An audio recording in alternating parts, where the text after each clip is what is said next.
Godfrey Recking. Les mystères dévoilés. Enseignement d'origine du Maître Saint-Germain. Édition du Nouveau Monde. Traduction par Marc Saint-Hilaire. Salutations enfants de la loi de l'un.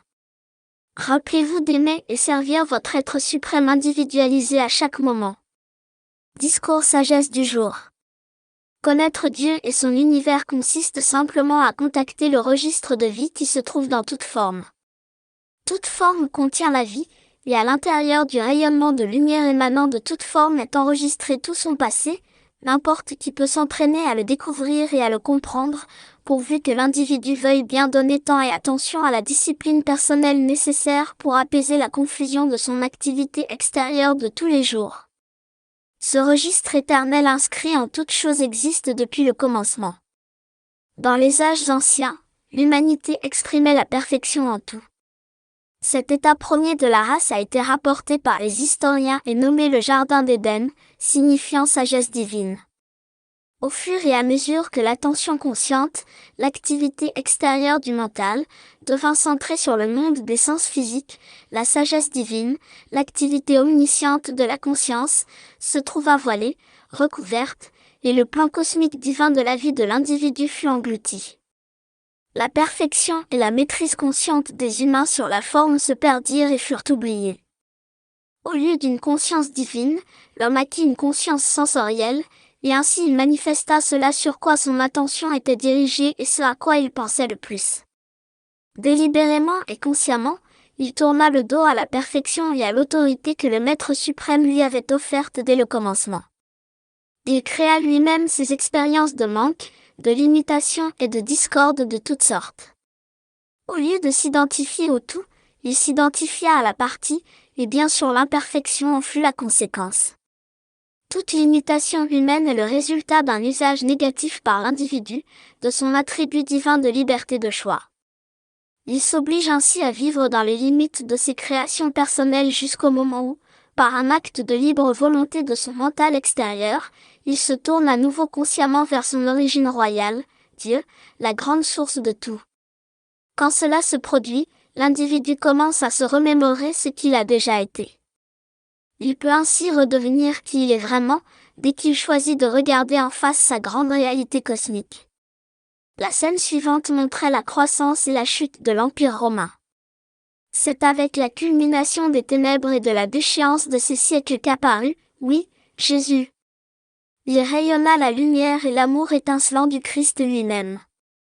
Par sa transfiguration, sa résurrection et son ascension, un tel jaillissement de perfection divine couvrit la terre que jamais plus une telle noirceur ne dominera l'humanité. Les activités de sa vie sont imprimées pour l'éternité sur l'atmosphère de cette planète et elles agissent comme un aimant qui attire l'humanité vers une semblable perfection. La venue de Jésus fut une initiation pour les terriens ainsi qu'un décret cosmique pour qu'ils se servent de leur puissance d'amour divin dans toutes leurs activités à venir.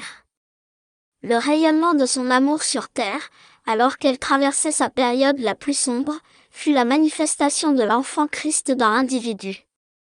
Encore une fois il invoqua le plan divin cosmique et révéla le décret pour l'âge nouveau. Ce plan est celui de la maîtrise complète sur toute chose finie au moyen de la présence maîtresse du Christ dans tout être humain. J'ai une question en tête depuis un certain temps, et elle concerne la visualisation. Qu'est-ce que la véritable visualisation, et que se produit-il lorsqu'on visualise? Il me répondit, la véritable visualisation est la faculté et la puissance de vision de Dieu qui agit dans le mental de l'être humain. Lorsque vous visualisez dans votre mental un désir que vous voulez voir se manifester, vous employez l'un des moyens les plus puissants pour l'exprimer dans votre expérience visible et concrète.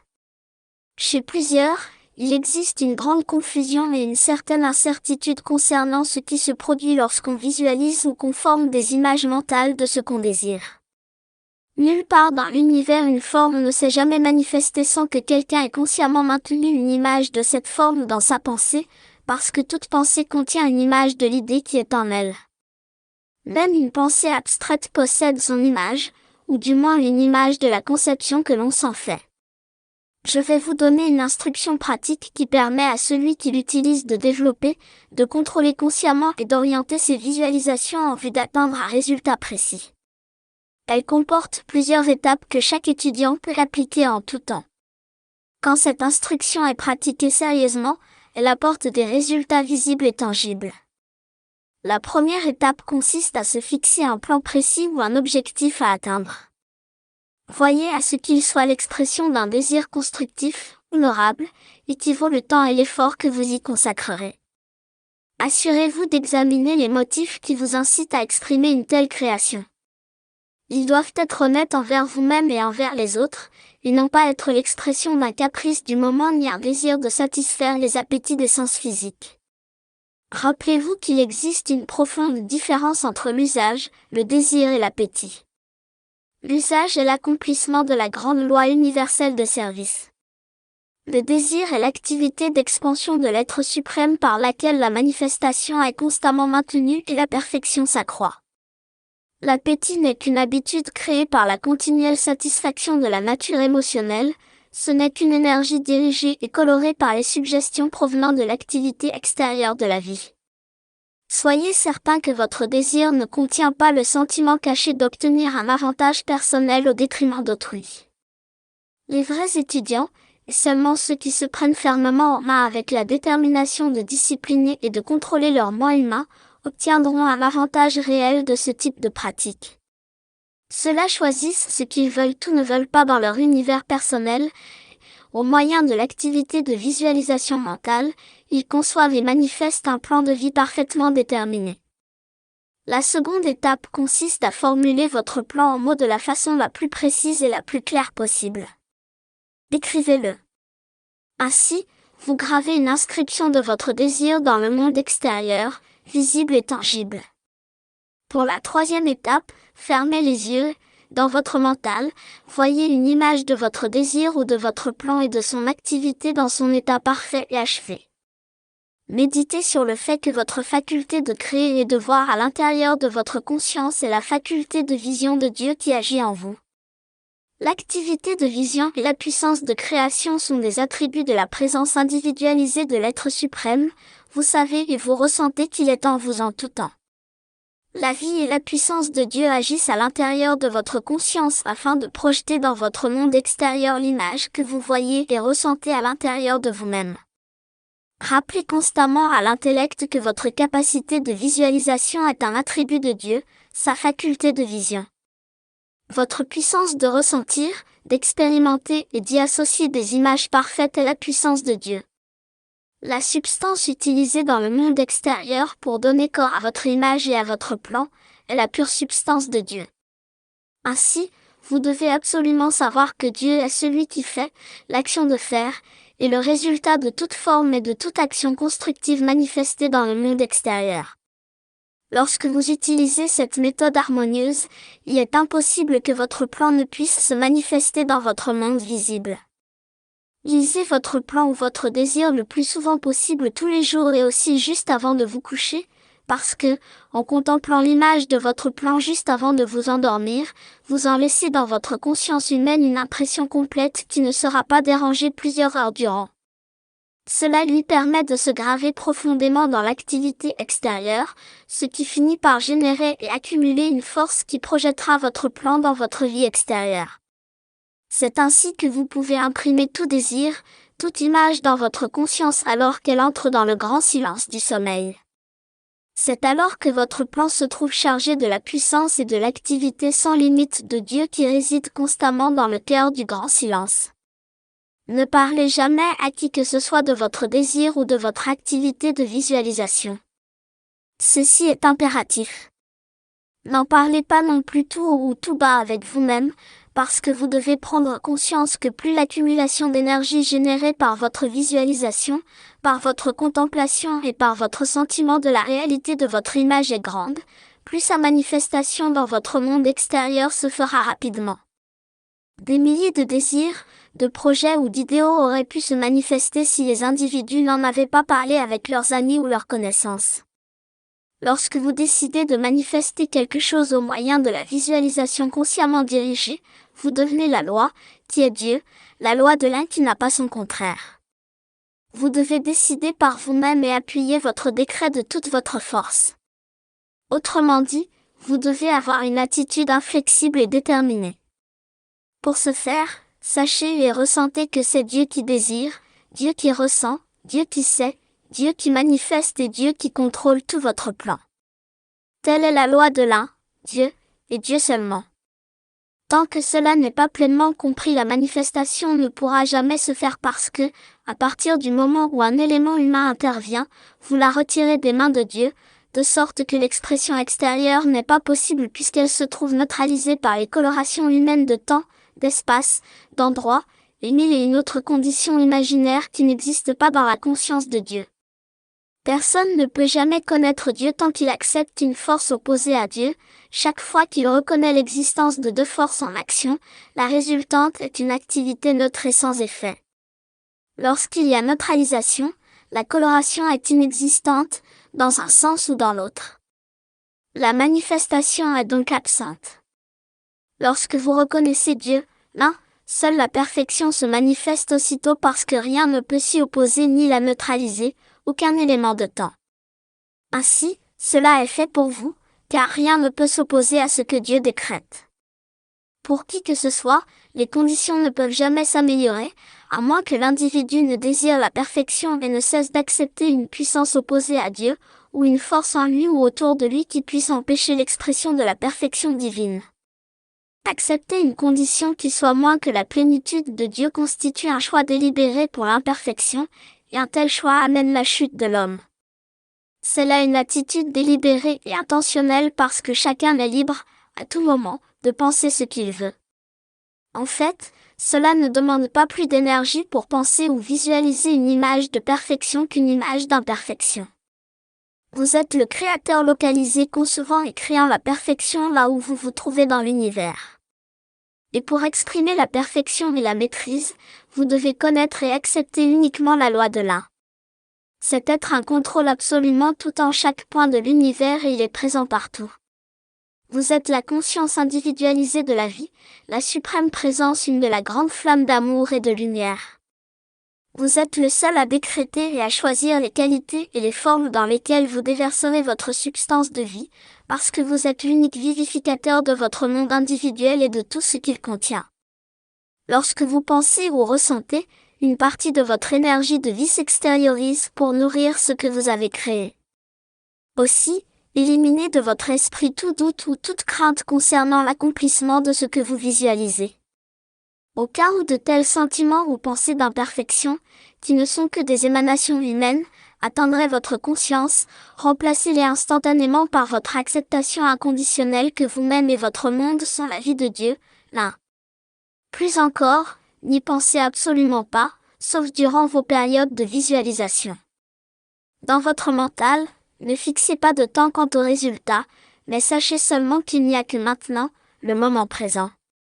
Adoptez cette discipline, mettez-la en pratique, et alors vous pouvez manifester une puissance d'action irrésistible qui ne peut pas échouer et jamais n'a échoué.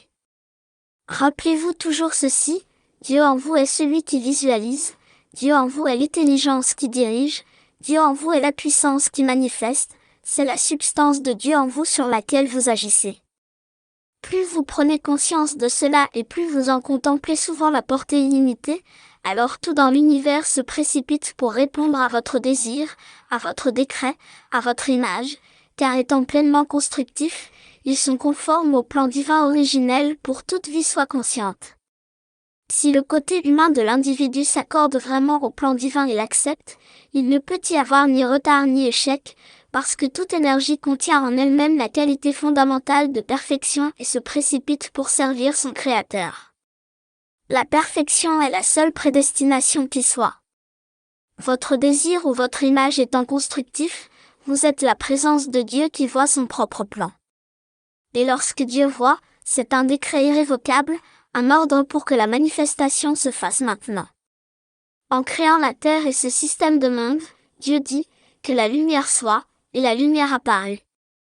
Cela n'a pas demandé une éternité pour créer la lumière. Le même Dieu Tout-Puissant est en vous maintenant, et lorsque vous voyez ou parlez, c'est sa faculté de vision et de parole qui agit en vous et à travers vous.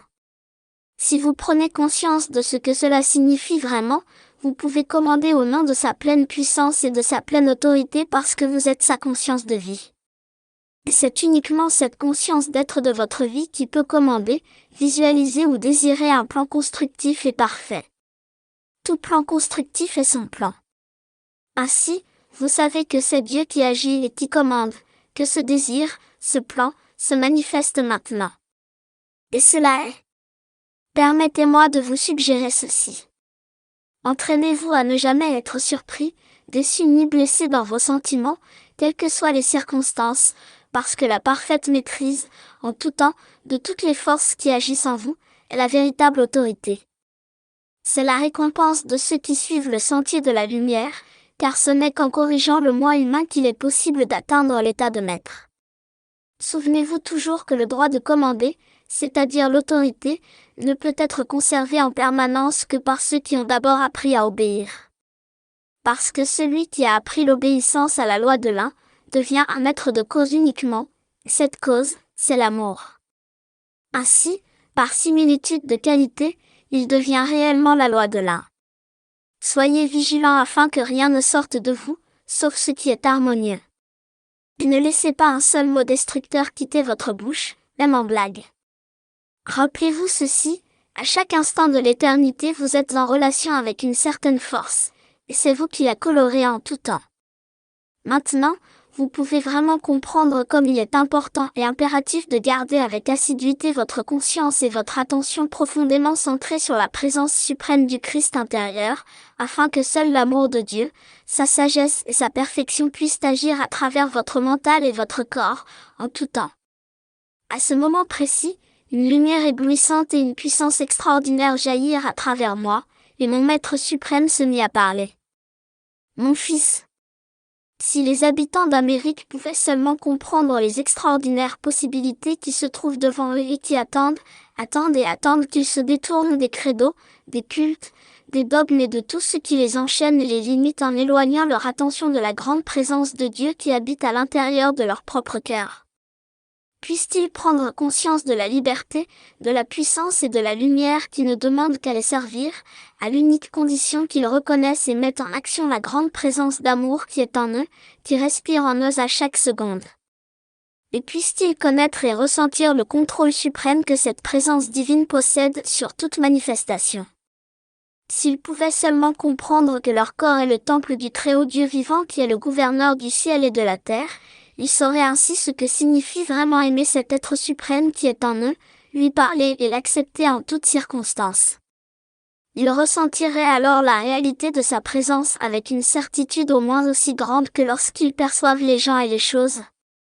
Si seulement ils pouvaient ressentir profondément la proximité et la réalité de cette présence suprême, ne serait-ce qu'un instant, alors rien ne pourrait jamais plus s'interposer entre eux et la même victoire suprême que Jésus et les autres maîtres d'ascension ont atteinte. Ô Amérique! Enfants bien-aimés de la lumière! Laissez cette suprême présence de Dieu, sa sagesse et sa puissance jaillir à travers vous maintenant, et voyez comme le royaume de Dieu peut se manifester et se manifestera rapidement sur terre. Parmi les nations, l'Amérique est l'éclaireur sur le sentier, elle porte la lumière qui annonce le nouvel âge d'or. Indépendamment de sa condition actuelle, cette lumière jaillira avec force et consumera les ombres qui cherchent à détruire son idéal et son amour pour l'être suprême individualisé.